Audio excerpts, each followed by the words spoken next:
agriculture for good.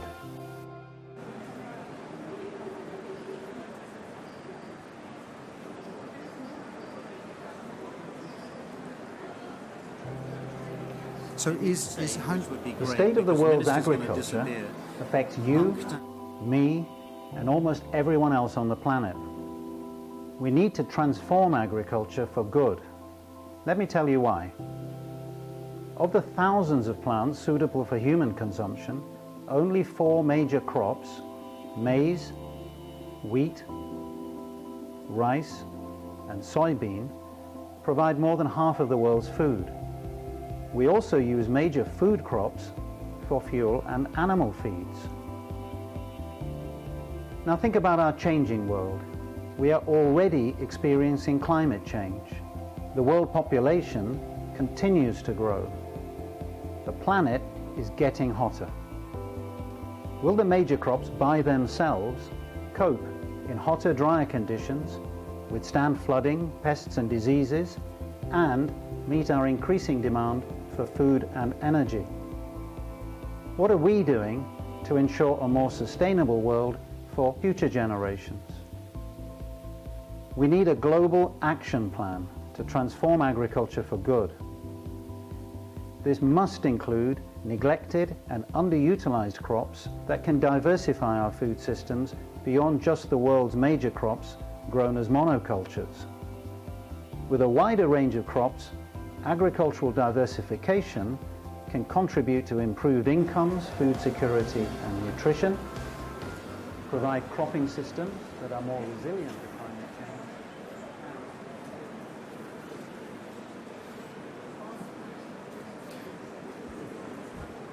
Ladies and gentlemen, I think can we take our seats and we'll get started. We're against a tight time schedule.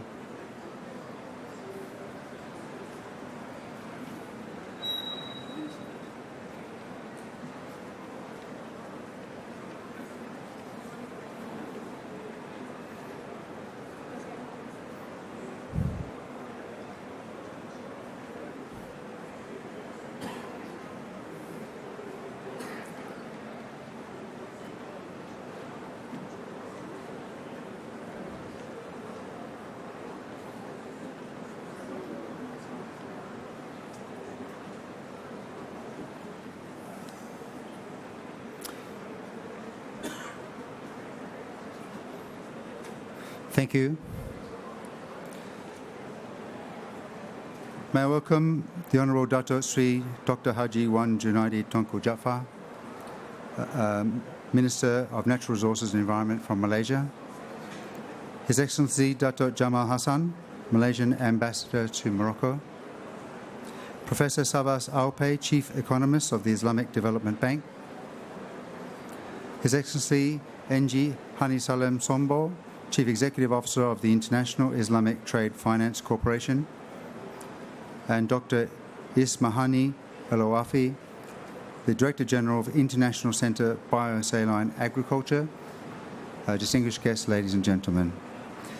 Thank you for joining us here this afternoon for this high-level meeting on the contribution of agricultural diversification to SDG 13 of the United Nations Sustainable Development Agenda 2030. I'm absolutely delighted that we have been joined here this afternoon by representatives from UNCTAD, United Nations FAO, ISDB, key players who will be critical to this transformative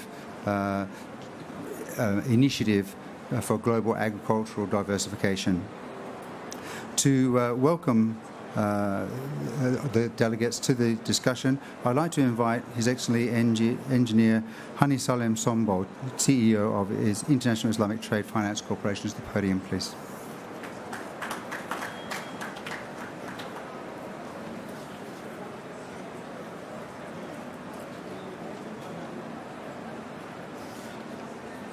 بسم الله الرحمن الرحيم الحمد لله حمد الشاكرين والصلاة والسلام على خير الأنبياء والمرسلين سيدنا محمد وعلى آله وصحبه الطيبين الطاهرين. Your Excellency, Honorable Dato Sri Dr. Haji Wan, the Minister of Natural Resources and Environment, Malaysia, Your Excellency Datu Jamal Hassan, Malaysia Ambassadors to Morocco, distinguished guests, ladies and gentlemen, Salamun min Allahi alaykum wa rahmatuhu wa barakatuh.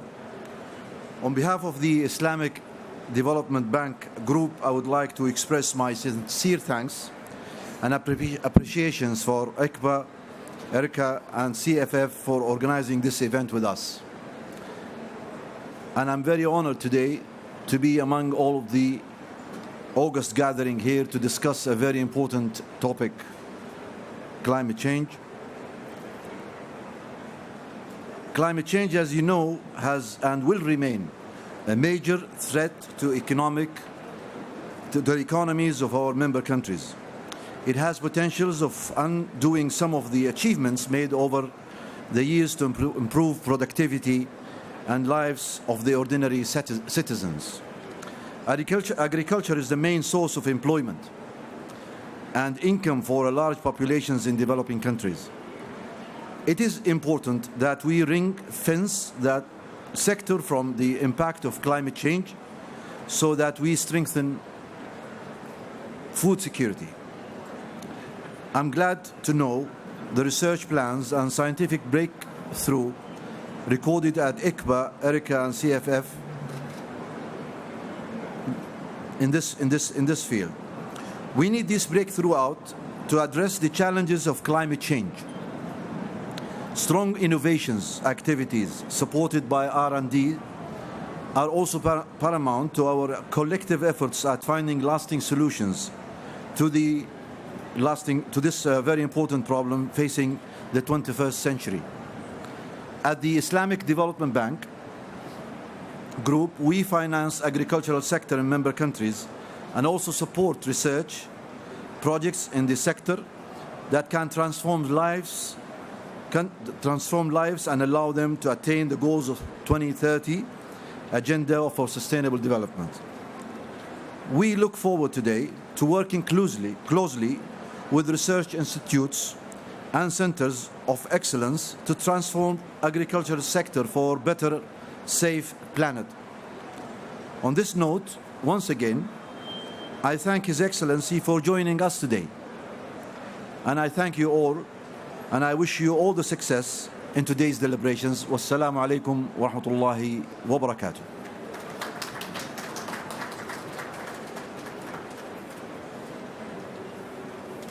Thank you, sir. And now I'd like to invite, please, Professor Syed Azam Ali from Crops for the Future, who will address us on the topic of transforming agriculture for good. Professor Syed.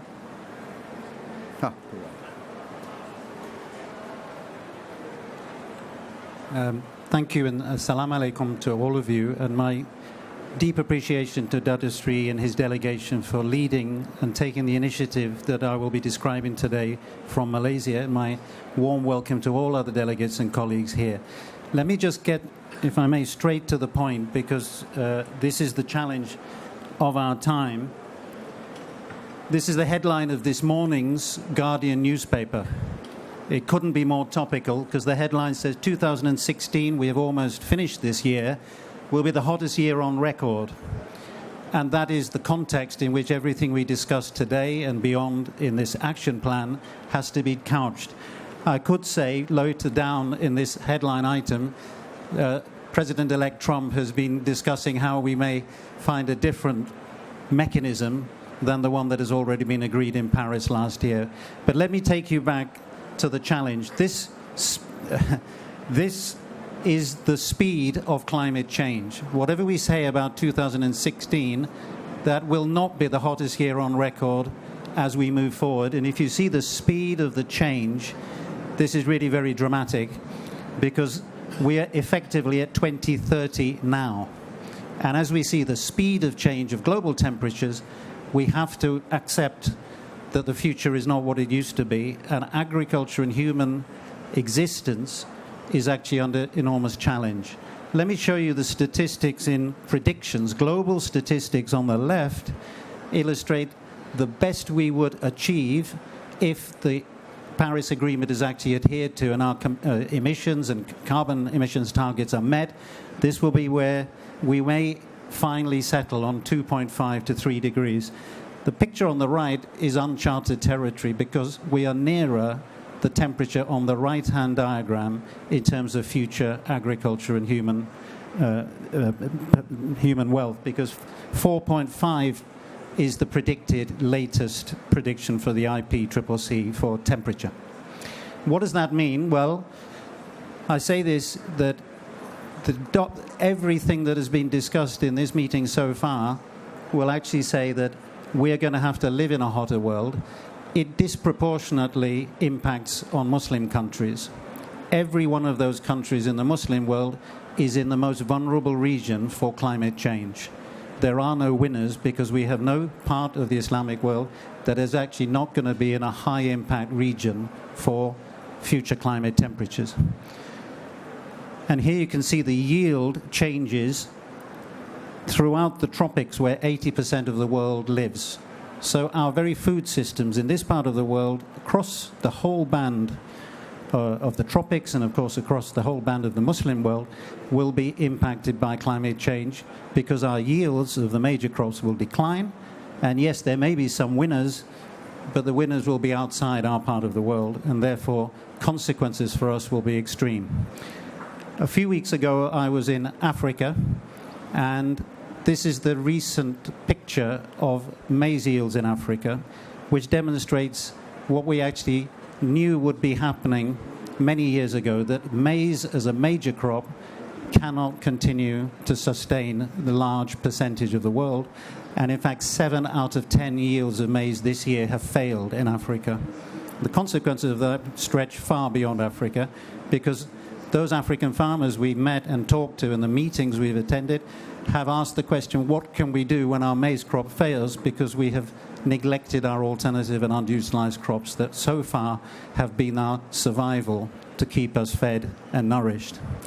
Let me mention nourishment, just one slide to illustrate a particular very high-level experiment, 17 studies around the world, in which carbon dioxide is fumigated into field crops, otherwise not suffering from drought or heat. The alarming statistic is not that the crops will fail, but that their nutritional content will go down. In other words, zinc, iron, selenium, protein content of major crops will decline under climate change. So not only are we looking at sustenance, we're looking at nourishment, and nourishment will decline if we rely only on the major crops. And this sets the agenda for what we're here to discuss and to hopefully make significant actions on. The agricultural transformation, and really what we're discussing is a transformation of agriculture. So we should be ambitious, because the consequences of not being ambitious is that we will fail to feed 9 billion people in the hotter climates of the future. So what we're really saying is we need another plan. We have been incrementally improving candles. Our major crops get better and bigger and more attractive. But we need a light bulb moment. We need to transform agriculture with a different plan, because plan A is no longer sufficient for our future climates. So let me try and introduce you to what might be plan B and why this room is already full and so many people have actually become engaged in this action plan. This started by addressing the Sustainable Development Goals just over a year ago, in which we identified as a group, as an alliance, 6 Sustainable Development Goals that we can actually address through agricultural diversification. Energy, responsible consumption and production, life on land, of course zero hunger, and today's discussion, climate action, all leading to a partnership for the goals which we call GAPAD, the Global Action Plan for Agricultural Diversification.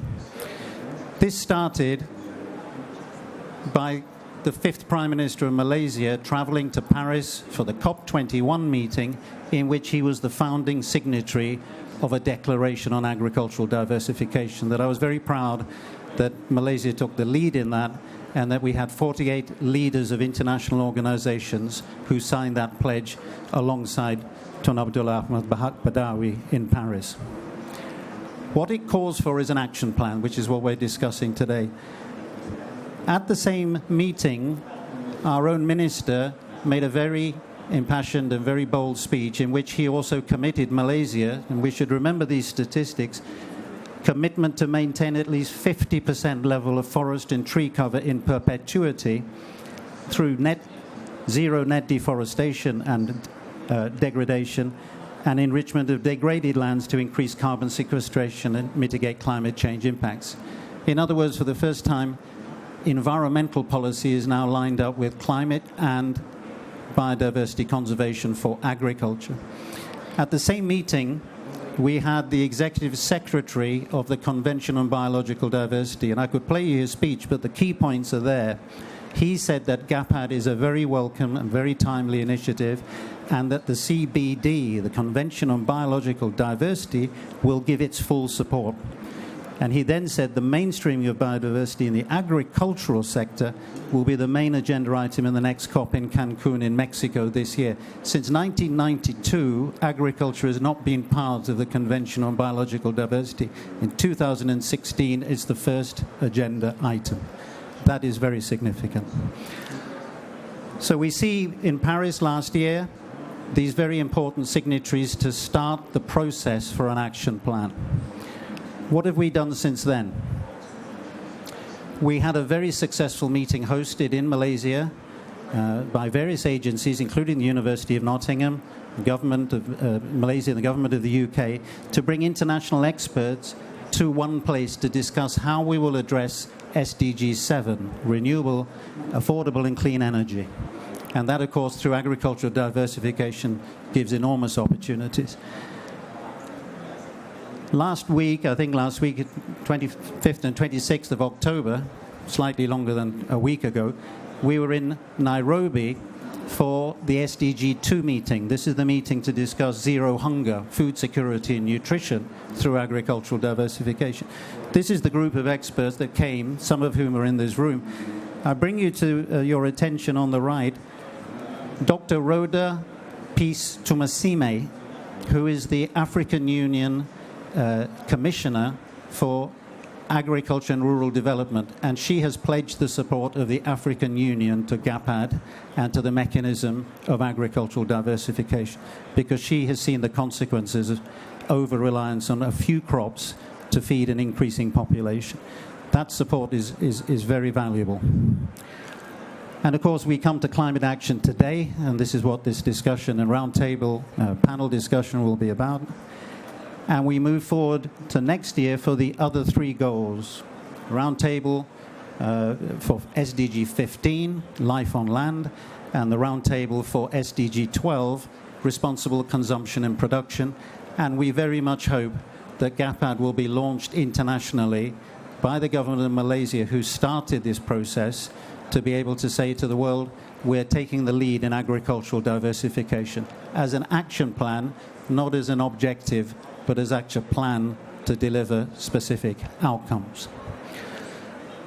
This is the network that we've built so far, and I particularly want to congratulate and record my grateful support to ERCA, the Association of International Research and Development Centers for Agriculture. This network now is the basis of a global action plan that is not exclusive to one or two communities or one or two sectors or one or two consortia. It is a plan for which we wish to have as many members who will join us as possible to lead to the action plan of zero poverty anywhere by 2030, and our contribution to that through agricultural diversification. Thank you very much.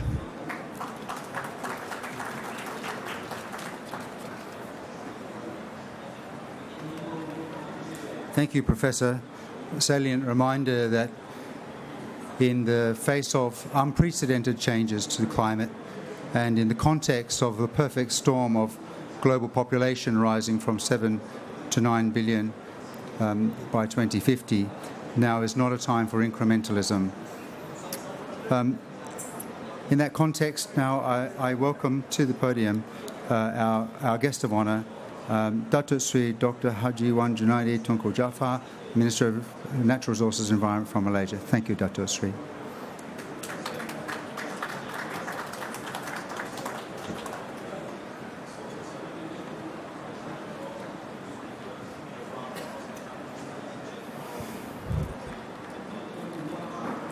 Thank you.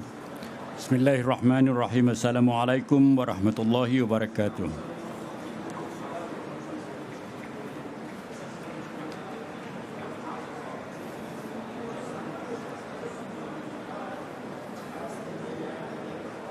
Professor Savas Alfay, Chief Economist of Islamic Development Banks, Hani Salam Sonbol, Chief Executive Officer of International Islamic Trade, Finance and Cooperation, or ITFC, Professor Said Azam Ali,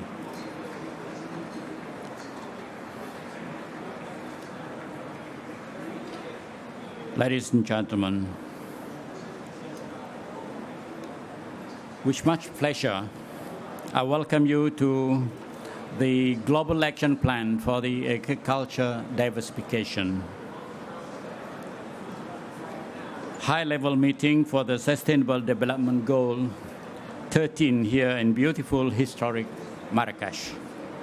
I extend my deep appreciation to the Islamic Development Banks for hosting this important meeting. Also commends Crop for the Future, CFF, and the International Center for Biosaline Agriculture, ICBA, on their effort in organizing this discussion. I'm honored to be part of this event and also take heart of the presence here today of such a leading international figures in agriculture research. Your participation shows that you understand the urgency and the inherent risk of warming planet. More importantly, it is tangible demonstration of your dedication to the valiant effort that will be needed to serve the sustainable, to secure a sustainable future for humanity. Ladies and gentlemen, 2030 Sustainable Development Agenda was launched in September 2015 with 17 Sustainable Development Goals to respond to the global challenges and achieve global sustainable development.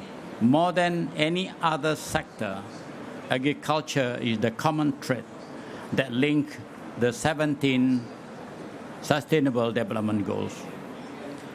In December 2015, the UN COP21 Paris Climate Conference witnessed strong international commitment to limit the increase in global temperature to within 2 degrees above the pre-industrial level.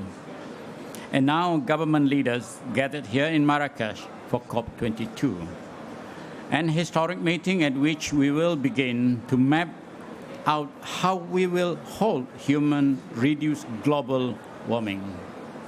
Hence, I cannot emphasize too strongly how timely your discussion here on the Global Action Plan for Agriculture Diversification. Ladies and gentlemen, we are in the midst of critical era. The planet is warming at pace not experienced in the past 1,000 years. And I think the illustration given by Professor Said is really marked the point. This year is said to be the hottest year ever with consecutive months record-breaking heat, according to NASA. The average temperature in the first 6 months, 2016, was 1.3 degrees warmer than the late 19th century.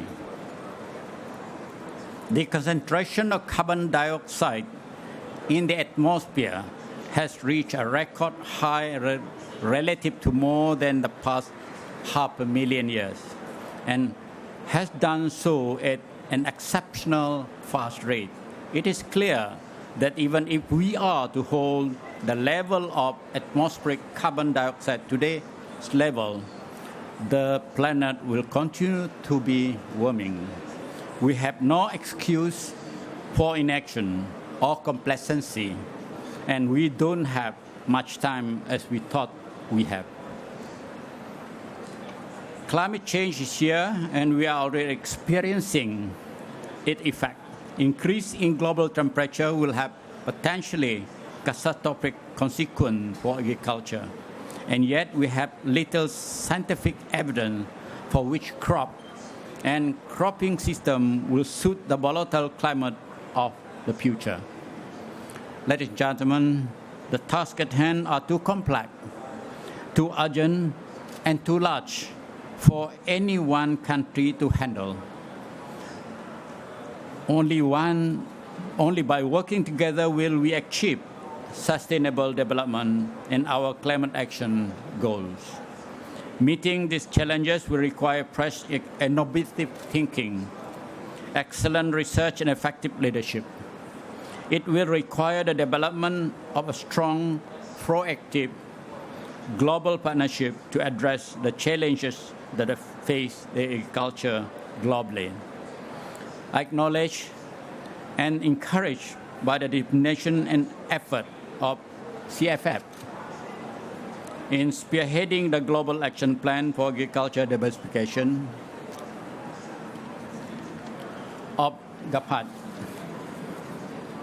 which steadfast support by members of the Association of International Research and Development Centers for Agriculture. Hosted by Malaysia, CFF is the world's first and the only center dedicated to diversification of agriculture, using underutilized crop and cropping system. Effort to diversify agriculture and restore the vibrancy of forests are within the sphere of recognition and emphasis of the government of Malaysia, a country with large biodiversity and natural resources. And Malaysia, with its diverse strengths and capabilities, will continue our commitment to contribute to this effort. I know from my own leadership experience that any bold plan will not be achieved where each of us work in isolation.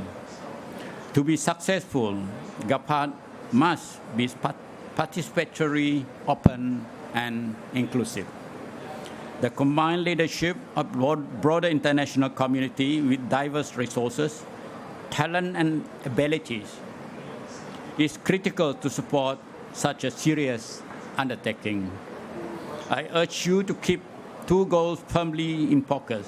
Firstly, to generate new collaboration and partnership that drive agriculture diversification.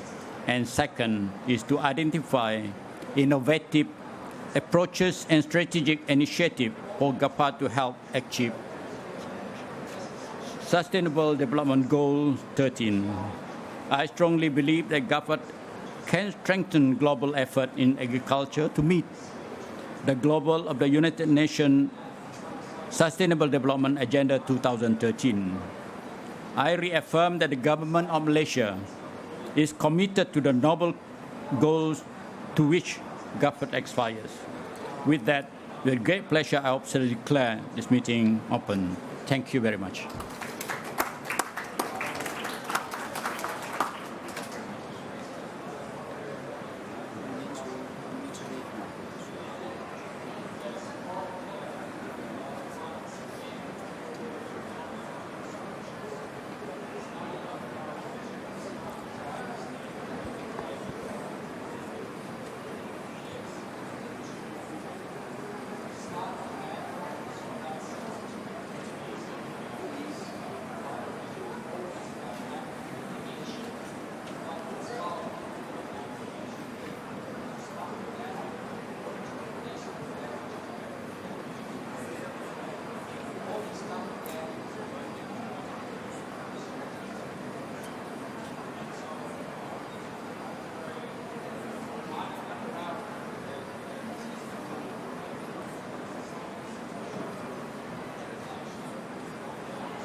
Thank you, Dr. Sri.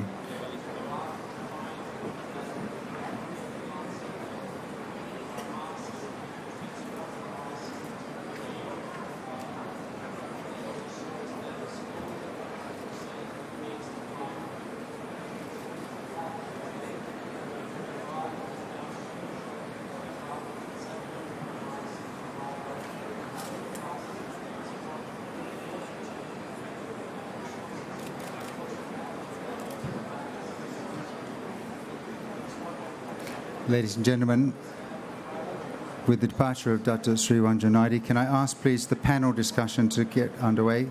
I'd like to invite Dr. Abdul Latif Bello, please, to take the stage. I see that Dr. Ismahani Aloafi, Director General of ICBA, is already on the stage. Thank you. You'll be joined by Mathieu Bernot, Natural Resources Officer, Climate Change Mitigation at UNFAO, and Professor Syed Azam Ali, the CEO of Crops for the Future. A very, very interesting panel. Looking forward to this discussion very much. Thank you. And so I'll hand over to Dr. Abdul Latif. Thank you, Doctor.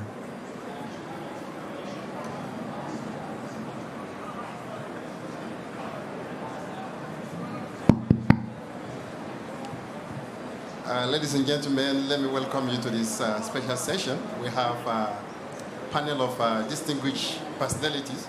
We have 3 of them here. Let me introduce them. I will not go to their CV because I need to save time. We have Professor Syed Azam Ali, the CEO of Crops for the Future, CFF. Second, the Dr. Ismahani Elafi. She's the Director General of International Center for Biosaline Agriculture. She's a well-known face. And the third person I have here is Dr. Marshall Barnos. He's Natural Resource Officer, Climate Change Mitigation, as well as member of Science Policy Interface of United Nations Convention to Combat Desertification. Yeah, let me welcome the panelists. We'll go directly to some of the questions. The first question goes to Professor Syed Azam Ali. How can GAPAD support mitigation adaptations to climate change? If I can just go back one step, is just when the minister mentioned the beautiful city of Marrakesh, of course he was absolutely right. And what it strikes me as not so much as the interface between East and West, but the fault line. What we see happening in front of us is a shift from East and West, from North and South, from future and past, and we really have to start seeing all of our futures in terms of collective action. So the aims of GAPAD are essentially not to put barriers between researchers and communities, and not to put consortia, titles, institutional heads who can say this is actually our territory. Global action means global action. We have to really develop plans that allow everybody to contribute, because diversification is much more complicated than monocultures, every mono we can think of, monoculture, monosystems, human behavior, monolinguistic groups, all have to be much simpler for people to get than diversification. Diversification is complex.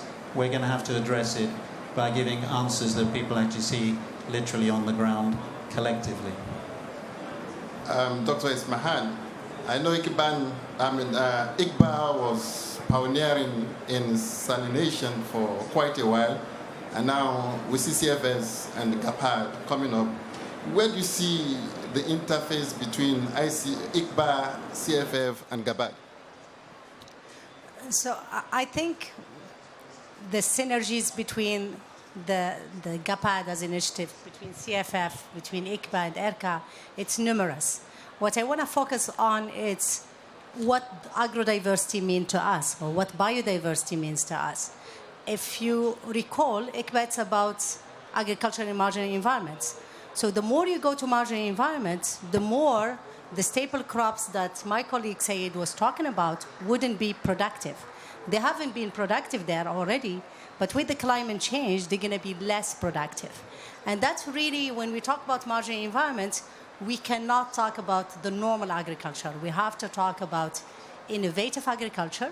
That innovative agriculture might take new tools, but in the bottom line of it, it's going back to what we used to do before.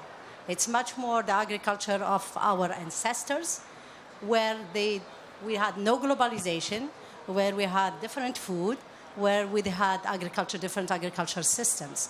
So it's basically going back to the origin to find a solution for the future. And really, I like very much when we talk about urban crops, it's really an old solution for the challenges of the future.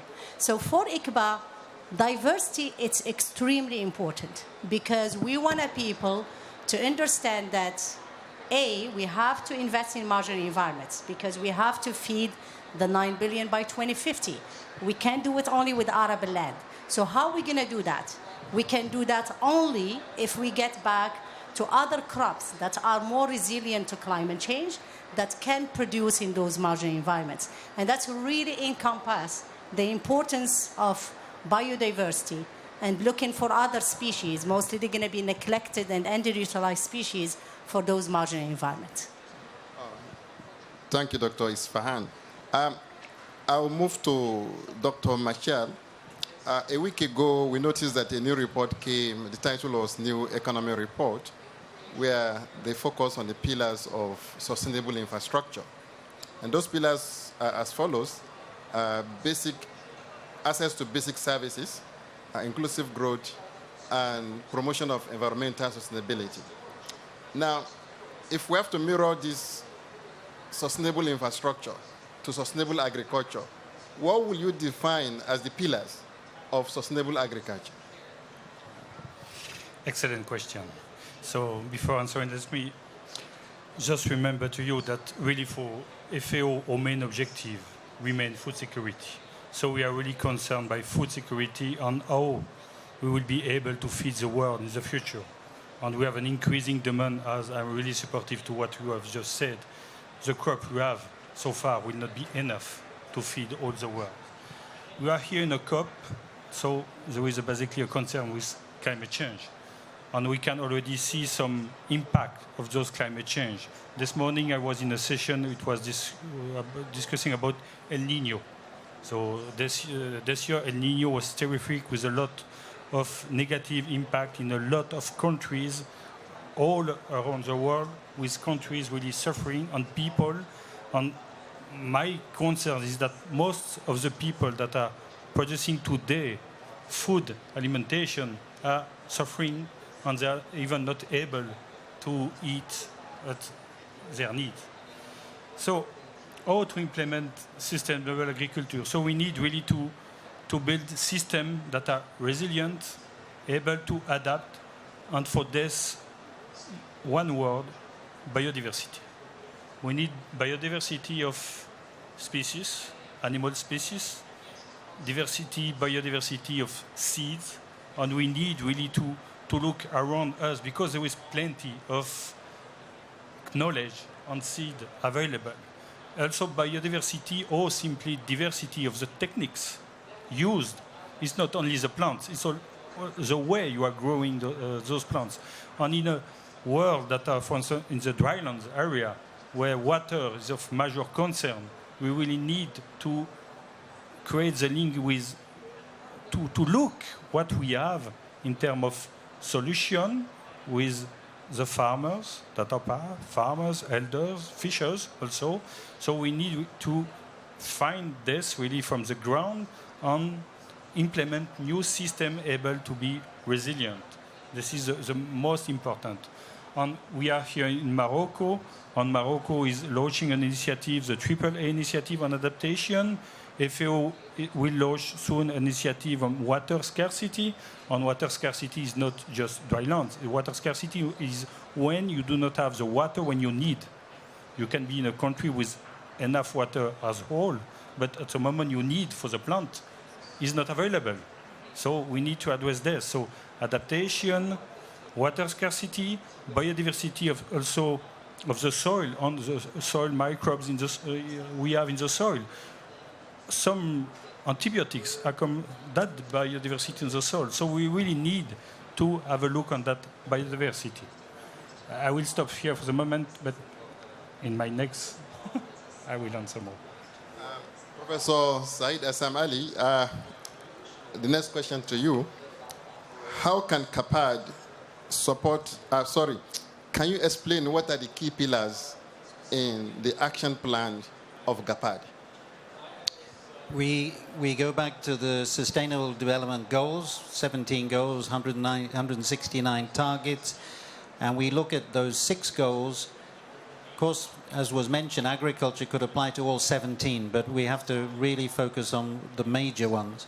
When we look at the major ones, there are targets already set for us. United Nations, an enormous discussion and debate on what are the goals and what are the targets and what are the milestones. Our job is to see how agricultural diversification can meet those specific targets, and that's why we need this action plan, because without an action plan we will not have each of our players joining forces to make contributions to those targets, which are incredibly ambitious. And we were accused, I think, my colleague Dennis will speak, I'm sure, on this. In Nairobi a few days ago, we were accused of being too ambitious. There is no choice. The ambition of the Sustainable Development Goal number 1 is zero poverty anywhere by 2030. If that's not ambitious, I'm not sure what is. And our response has to be equally ambitious if we have any chance of meeting that target. So GAPAD has to meet targets that are not set by us, but are set by the world community. A follow-up question. Where do you see the action plan in the next 3 years?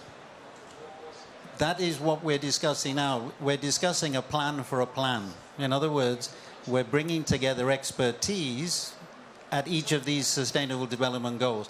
At the end of it, we will not announce the plan. We will have brought together communities, right from webinars, stakeholders, specialists, policymakers, so the action plan is brought in by all of the players.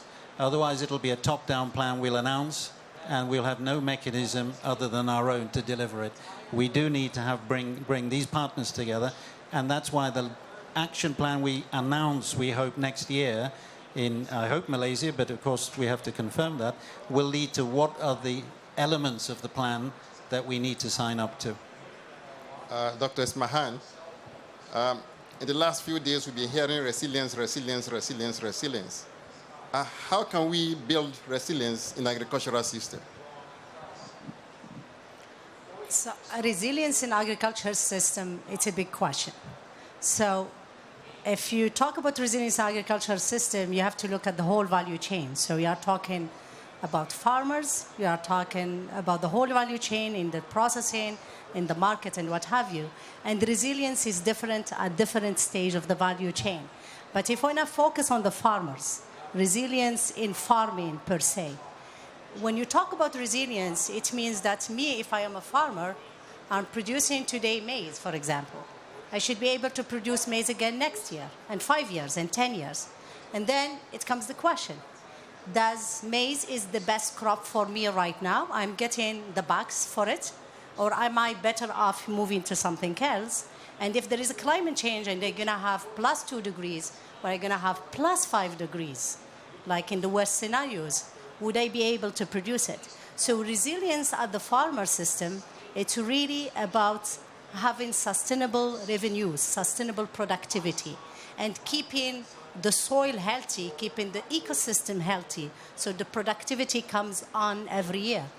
So if I look for Morocco, for example, in the mountain areas, people always refuse to have one variety. Even they produced wheat or barley, whatever. What they used to like, it's a mix of varieties, and they still do it till today.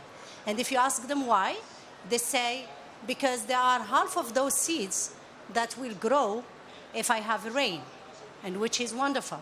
But if I don't have rain, the other half will still grow. So that's a resilient mechanisms that you find at the agriculture system with the farmer. So us as international organization, because we do understand what's happening, because luckily enough, we are not anymore debating if climate change is happening or not. We are discussing, is it 1.5 degrees, is it 2 degrees, is it 3 degrees? So because we understand, and because we are supposed to provide science-based recommendation to the government we work with, we should alert them and give them the data to be able to produce the crops, breed the crops they need for tomorrow. So on the plant breeding side, we have to review our choice of crops, get the right crop for the right ecosystem, breed it for the climate change. On the water side and the soil side, there are natural resources that we are losing as we go. We know about it. I like very much what Martial said about water scarcity. You may think that Canada is not water scarce, but they have huge problems with production of wheat and colza in these days because they got too long time without any rain or without any water resources. So those natural resources, be it water, which is on the top of the list, but be it also fertilizer, be it seed, be it any input you put to the crop, to the land to have the crop, we should be very recognizant and we have to be very careful with how we use them. And that's really where the resilience gonna stand. It's about how much we are using, how much we are leaving for the next generation and the generation after. Dr. Martial, I'll be focusing on food security. In 2008, we had this global food shock that threatened what they call the ecosystem. And now we're talking about the threat of climate change. Now, from your institution's perspective, how are you supporting countries to address food security? So, FAO engaged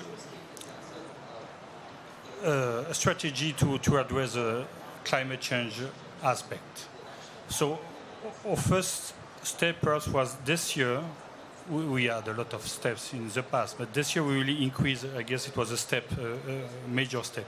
We look at all the NDCs and NDCs submitted by the country. And we found some surprise.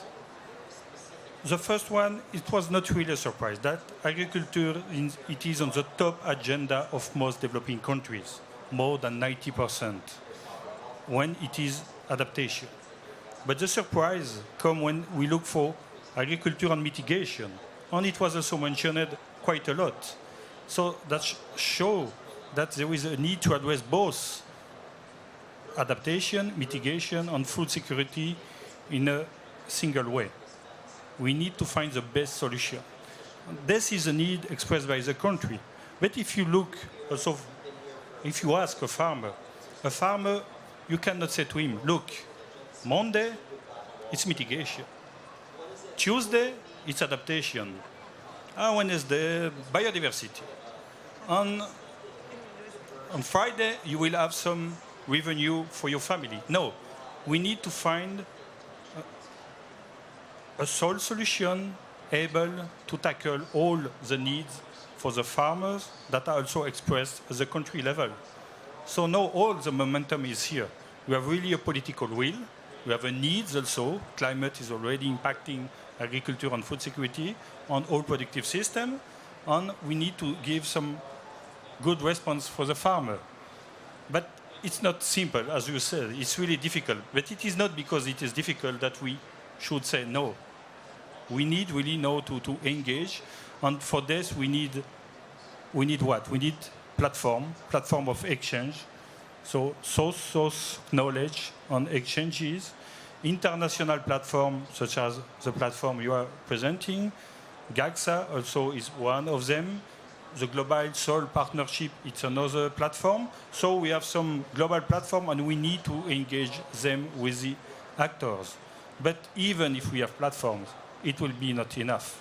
What we need is resources, money. We need to implement. So to implement, now we have several funds. We still have GEF, Global Environmental Facilities. We have development bank, like Islamic Development Bank. We have also all the public banks that are now working on the bonds, on climate or green bonds. We need also to engage fully the GCF, the Green Climate Fund. We have here a fund available for the country, and we really need, because that fund want to have transformative project. So what we want is really to transform agriculture. So we need to have enough money from that fund. I'm quite sure, together with international agency, partners, international initiative, and countries, we need really to listen to the needs of the country. We can build really good project to help the farmers to have really at their disposition the best as possible solution. Before giving the floor to the audience, let me ask one question round. We know that the climate change imperatives include finance, partnership, capacity development. So I want each one of you to touch on each of these three imperatives. How do we move forward to achieve these three imperatives? You want to start first? You mentioned finance, the other two? Partnership and capacity development. Okay. Just before this meeting, there was a very interesting meeting here. UNCTAD and the Islamic Development Bank discussed South-South cooperation, reverse linkage and funding of the NGER principles. And the point I want to make is what we're discussing here, we're in Morocco. Morocco has fantastic food. We know that. The cuisine and the culture of Morocco is particular to Morocco. Malaysia has great food and it has culture. We need to connect those cultures. And one of the opportunities is to say, why don't we have South-South collaboration around not just growing crops and what plants are there, but what food cultures and cuisines and traditions we can share through reverse linkage. That's finance. That's all the other issues in terms of platform, and that's capacity building, because we can build that capacity around people's own cultures and knowledge that they can share. And I can't think of a better mechanism than the Islamic Development Bank having a role in bringing that linkage together across this part of the world and the rest of the Muslim world. So maybe before I answer your question, Dr. Bello, I want to just draw the attention to one thing we didn't mention when we talk about biodiversity, which is nutrition.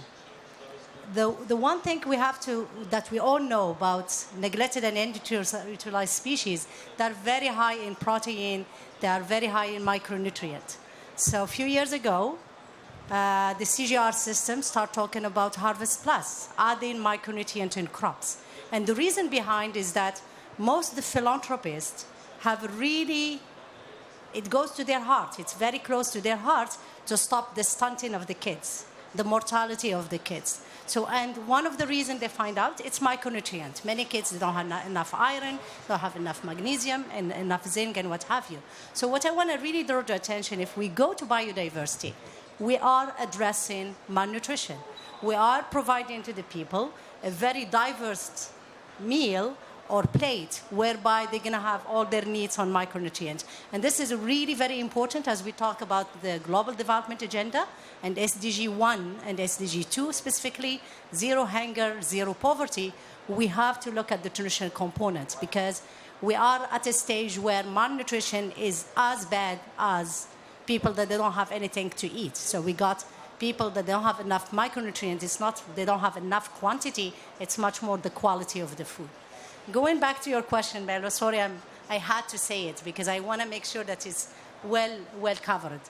So for the GAPAD and ag biodiversity, you're absolutely right. We need the right finance, we need the right partnership, and we need the capacity building. The finance, as research institution, we still require a lot of support from our colleague and development agencies, such as IDB, but also bilaterals as well. And I think many of those donors are very interested into increasing food security, increasing nutrition security, increasing water security, and that's what you get with biodiversity. So I think it's a very easy thing to say, I would say, and to sell. So we are to really see their commitment to GAPAD and to the organization to work on biodiversity. Partnership is a must, and I think GAPAD shows it very well. GAPAD has a very strong platform of partners, but again, it's looking for more to join. When we talk about problems like climate change, malnutrition, food insecurity, those are matters that are much bigger than me, than you, than my institution, your institution, my country, your country. It's something where we need really a coalition. And I think GAPAD started with the right foot by having a coalition. And we are hoping that this coalition going to get bigger and merrier as well. And the last one, capacity building.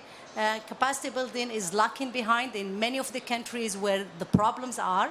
So I think we need capacity building for users, but much more for policymakers. Policymakers has really to understand the importance of biodiversity, and if they do it, they're going to take the right action, the right policies to implement it and to promote it at their country level, but also regional and global levels.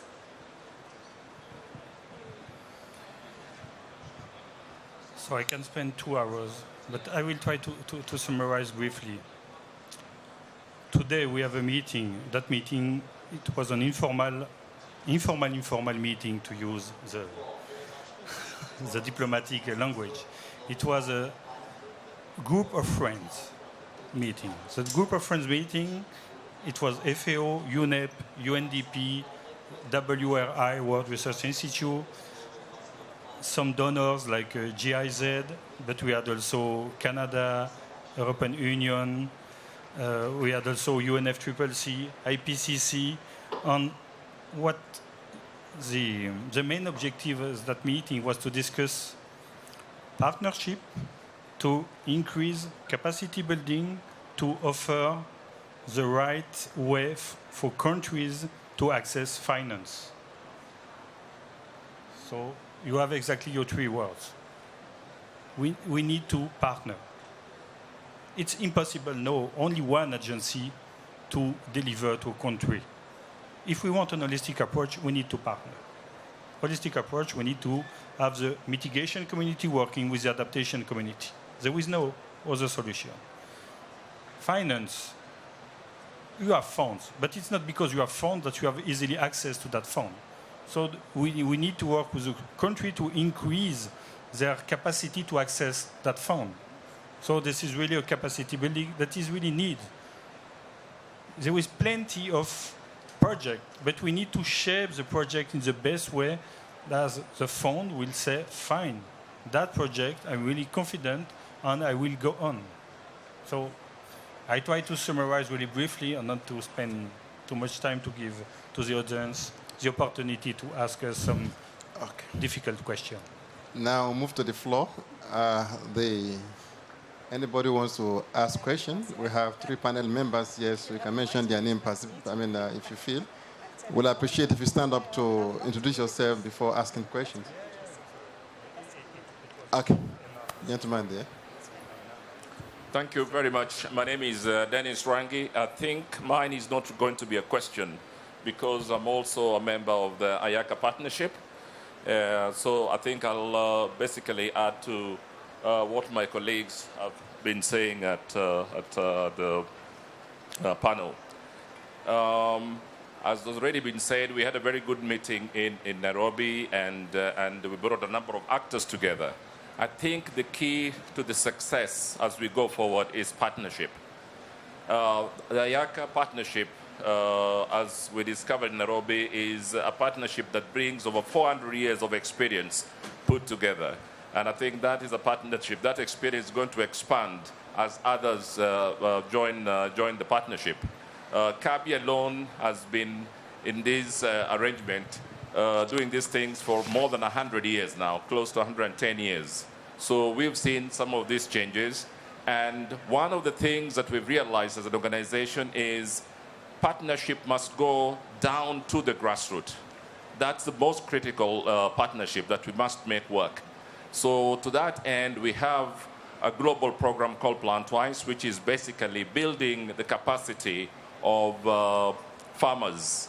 We build their capacity to become plant doctors, because if they're to address the issues of climate change, then they have to begin to deal with the issues themselves.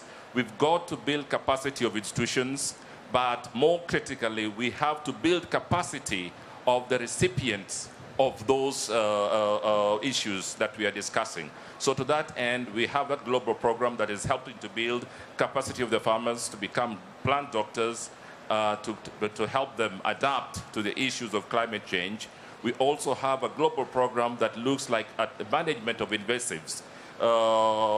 In managing invasives with climate change, a degree or 2 degrees more is going to mean that insects are really going, or plants are going to change the way they behave. So building that capacity for farmers or communities to be able to respond quickly to these issues or even detect them. And just about early this year, we've detected a new species of a crop, the American bollworm, that's just come into West Africa, that we were able to pick and detect through these mechanisms. So farmers themselves are beginning to be able to deal with these issues, and these are some kind of arrangements that we really need to put in place as we go forward.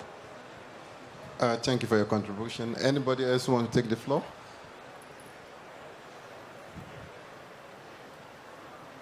Okay. Rachel McDonough from ICBA in Dubai. It's all very well talking about global, but we know crops are very local. How are you going to take these global initiatives and actually make them successful at the local level? Who want to reply? Okay. It's not because you have a global initiative that global initiatives cannot be derived with regional cluster. So I will use one initiative I know quite well, it's the Global Soil Partnership. So the Secretariat is based at FAO. It's a global partner of a broad range of partners. We have all the countries on board, but we have also research, CSO, or a farmer organization, and then what we build cluster. So we have an African cluster, we have a South African cluster, a South American cluster, an Asian cluster, because the needs, also some countries have, the context are quite specific, so you really need to catch that level of detail. So it's not because you have a global initiative that you are not able to address this, but you have to have this really in your plan. I am quite sure the initiative here present have this in their plan, so I will offer them the occasion to detail. Thank you. We call this a research value chain because it starts where plants are grown, the genetic resources and what material we have through to the market. And the market has to be the driver. Otherwise, we will conserve germplasm without an end user who wants to use it. So when we say on the ground local, I'll try and find it, but I won't play it, but we have an app, and the app allows farmers to make the decision, why should they change from what they grow to an alternative crop? And they have a choice then of crops for their location, and that app allows them to make business decisions. In other words, if they grow this crop, will anyone buy it? Can they use it? So all of this allows this localization of all this knowledge we have all over the world being applied for local conditions. Can you grow it? What will it produce? What are the outputs? Particularly what's the nutrition and how much money? Because why should farmers take the risk of an alternative that we've told them if there's no money and there's no use of that crop for them? So the application is actually very valuable because all farmers now have a phone. And if they can use that to make those decisions, the back end can be very complex, but the front end has to be usable that farmers can actually relate to and share their knowledge of their crops from different parts of the world to make best practice for that particular crop from previous experience elsewhere. Any other person? Okay, we have someone here.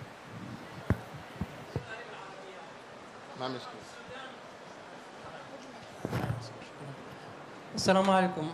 فاعل جمعوي. أرض السودان بها أرض خصبة تكفي لإنتاج الغذاء لإفريقيا بأجمعها. هل البنك الإسلامي يعني ركز على السودان في إنتاج الغذاء لإفريقيا بأجمعها؟ وشكرا. So the question, if the translation didn't go, is that Sudan has a lot of fertile lands, and it would have been enough for many Muslim countries. Thus, the Islamic Development Bank is focusing on using Sudan for feeding the Muslims. And maybe I think the best person to answer it is either Dr. Bello himself or Dr. Abdel Hakim Al-Wa'ar. Well, this is an interesting question. If you look at the sectoral intervention of IDB, we have health, education, agriculture, and infrastructure. Each of these sectors represent certain percentage of IDB's financing. So we don't impose requests on countries. If countries come to IDB asking for financial support in any sector, we support. So I do believe that Sudan and other countries who have surplus land and who are doing well in the area of agriculture, they have been coming forward to offer their knowledge and what they call technology. We have a program in IDB we call the reverse linkage to support capacity development of member countries as well as knowledge transfer, including technology. So in the past, we have seen Malaysia providing knowledge, transfer of knowledge to Suriname. We have also seen Malaysia working closely with Sierra Leone in the area of palm oil, and so on and so forth. So we are a catalyst organization, provide finance. We also bring countries together in the area of promoting cooperation between them. So we are ready. IDB is always ready to support these countries. So we welcome proposal from the government of Sudan. If they have surplus land, you recall in 2008, we discovered that many countries, because of food security concern, and there was this concept of land grab. Many of our member countries went as far as going to Sudan, Ethiopia, Ukraine to buy land to affairs. So we are here to be a catalyst to support countries as well as to finance agricultural sector in member countries. Yes. Hello, good afternoon. My name is Jannie Vos. I work for CABI, like my colleague here. I'm not an economist, but I'm a farmer's daughter. And the school fees were not paid for by growing cereals, but by growing potatoes and vegetables. Now, Ismail already said they are nutritious, very important, but I wonder why diversification isn't put in the light of providing for better income for farmers, because they make business sense in a way. And I'm saying it also because through the Plantwise program that Dennis already mentioned, we get a lot of queries from farmers who bring vegetables. And they bring them because these are very important crops for them, income-wise. So I'm just wondering why that isn't so high on the agenda when we talk about diversification, because I think it makes sense. Thank you. Just one word. It is on the agenda. This year is the International Year of Pulse, for instance. And you have a really big biodiversity of pulses. So I strongly believe that no, it is really on the agenda. But you will certainly complement better than me. No, thank you. It is on the agenda, but not at the scale that you are looking for. So I think my simple explanation, it's globalization. So when you are in the globalization, what you need as a farmer, it's a set value chain. It's a set market where you can buy your inputs, you can buy your seeds, it's very easy, and then you could get your produce back. And that's really what doesn't exist for vegetables and does not exist for crops like quinoa or amaranthus and other, is that the value chain, it's not there. And the value chain is not there because the multinationals are not interested in it. The multinationals like DuPont, Syngenta, what have you, they're interested in the staple crops because they don't want to do effort for less than 1 million hectares or maybe 5 million hectares. So that's the problem we have. So I agree with you that if we go to vegetables, if we go to those cash crops, the farmer is going to have more money. But we have to give him the system. We have to help that farmer get the seeds, get the input that he needs, and help him also get it out to the market. So that's where I think it's the onus is on the government, the onus is on development agencies, the onus is more on the private sector, SMEs, not global. We don't want to have multinationals. Now that they combine, they're even bigger. We have only 2 big ones, DuPont combined with Dow and the other one combined. So it's getting more even bipolar. Soon we're going to have Republican and Democrat everywhere. Sorry. But we don't want multinationals more. What we want SMEs, private sector, that sees the opportunities the way you see it, and they develop the value chain and they help those smallholders to produce and get more income. But I fully agree with you, there is more income in it, but there is no system to support the smallholder farmers. Just to add, you mentioned it because I was on a platform last Friday with Monsanto, Bayer, DuPont, and Syngenta, and I was the only non-major player on the platform. And I proposed to them, because they made that same point, these crops are not big enough. We shouldn't invest because it diversifies what our focus in that case usually was rice or wheat or maize.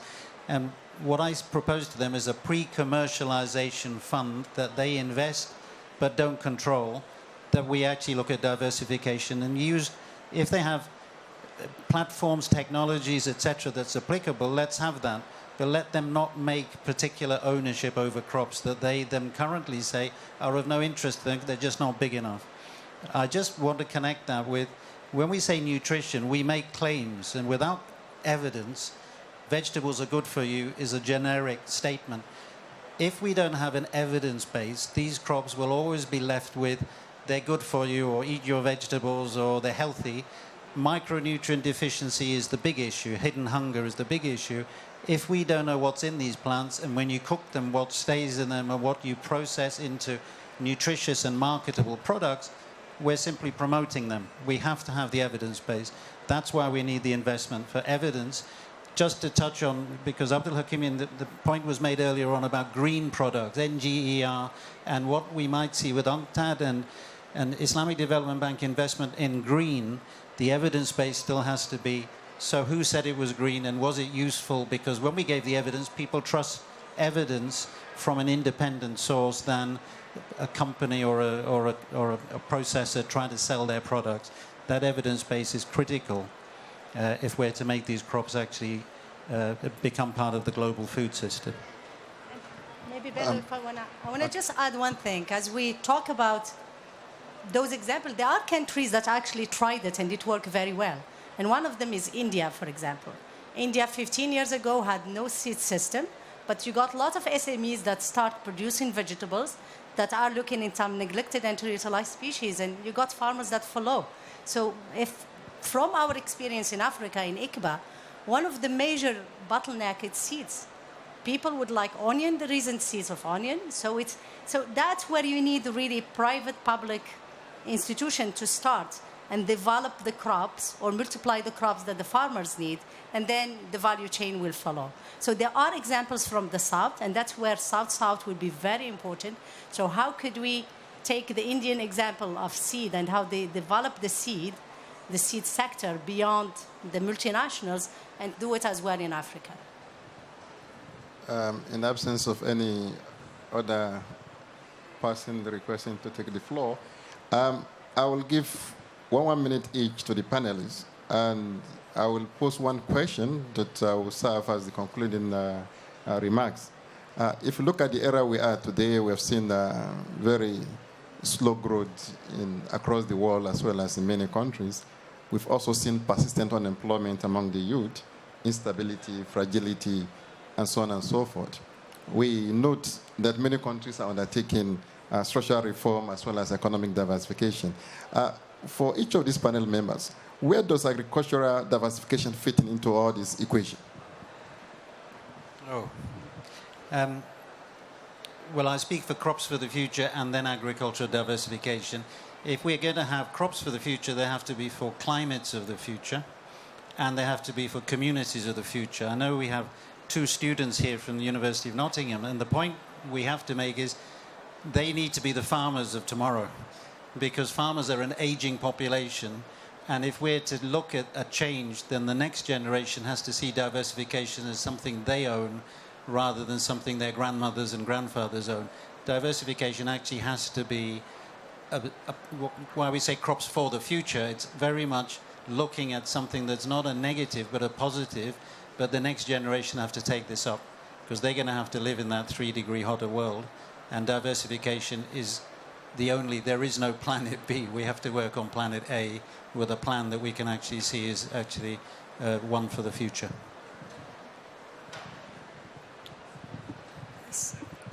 So I think for me, when I look at the employment component, We do know right now that agriculture employs about 60% of the world population. We know that most of them want to go to cities, so the soonest, the first opportunity for them to move to a city and to slum in the city, they will go. The first opportunity for them to go to the north, they're going to go. So I think the only way we have to help them, in my mind, is to provide them with opportunities at the rural standing. So you have to give them an opportunity to grow and to be employed in their own place. So they stay, so they prosper, and they will have a better life than the slum of the city. So for me, agriculture, it's one of the solutions to unemployment.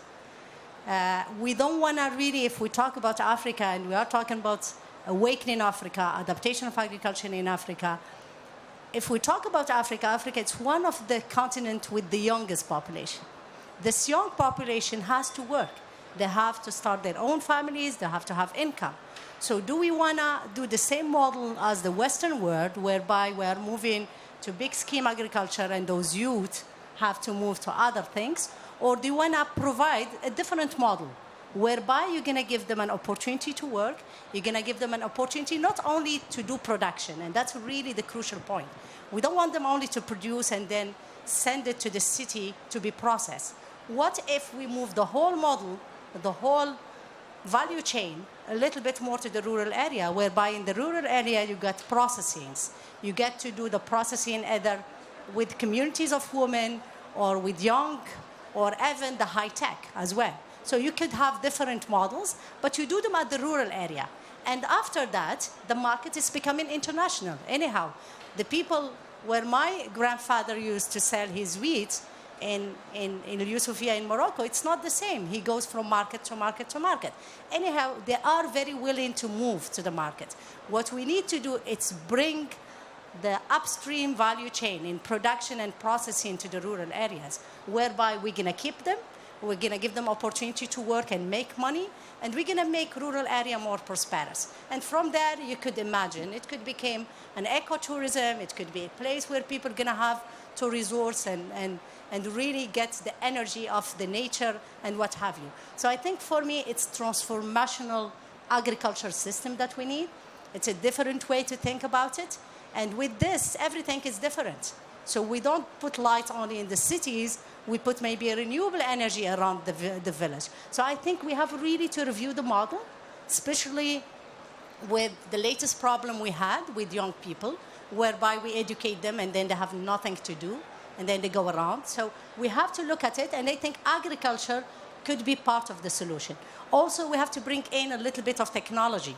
So, and that's really what I like about what we are doing at ICBA, is that we are talking about agriculture, but we are talking about innovative agriculture, something that could tick their brain, whereby they're going to use the technology that they learn at the school and implement it, especially if they go into the post-harvest and the processing component.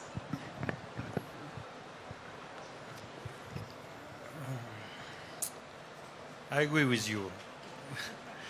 But perhaps we need to go at the uppermost level. We are in a COP. And to move, we really need to have agriculture recognized as a solution in the Paris Agreement. And so far, agriculture is only one of the other sectors. It's not treated even. It is recognized in the preamble that we need to address food security. Okay, it is in the preamble.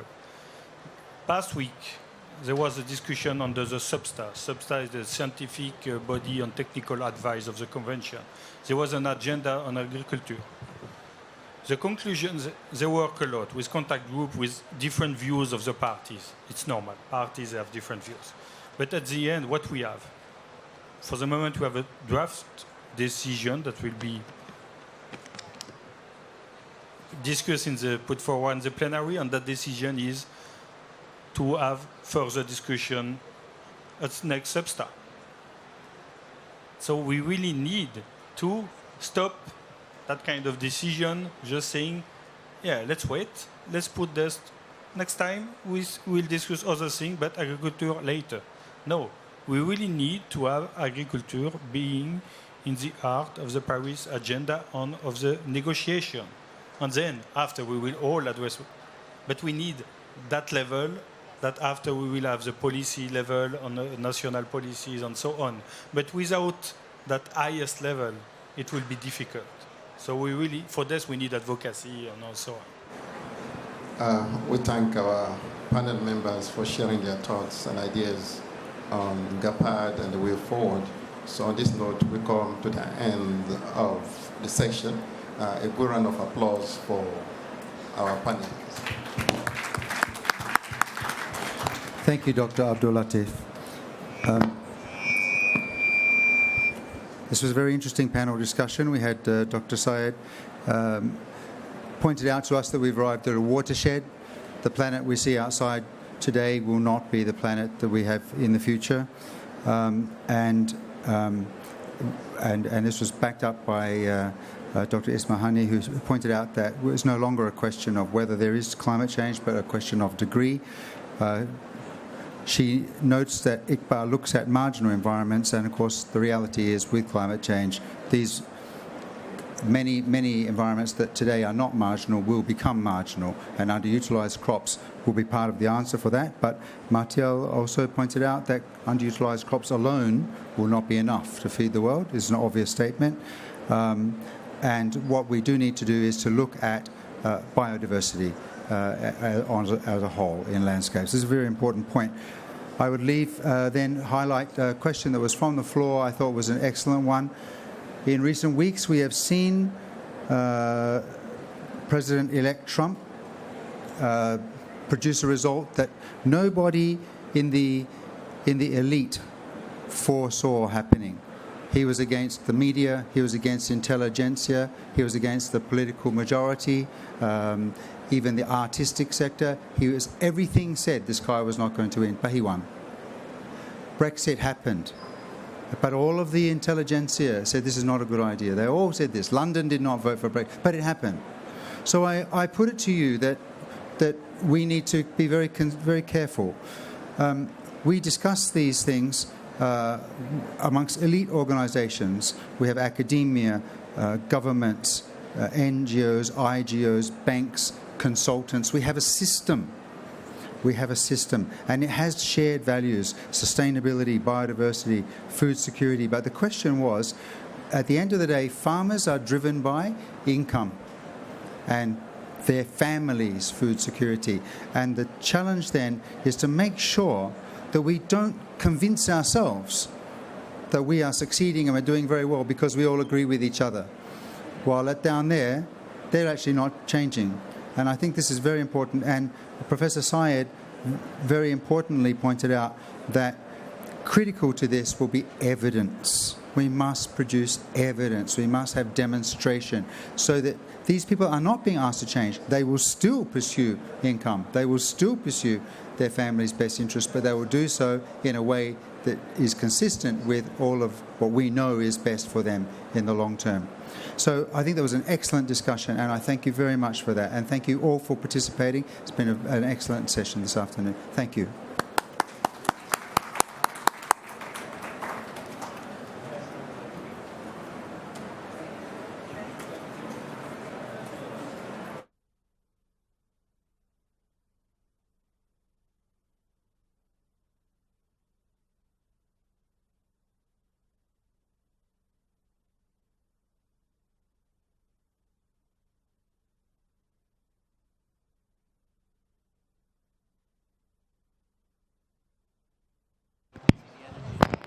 Ladies and gentlemen, at 5 o'clock we have another event, so we'll very much appreciate to see you here.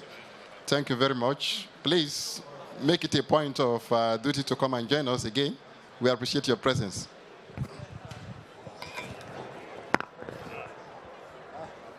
My friend, how are you? Very well.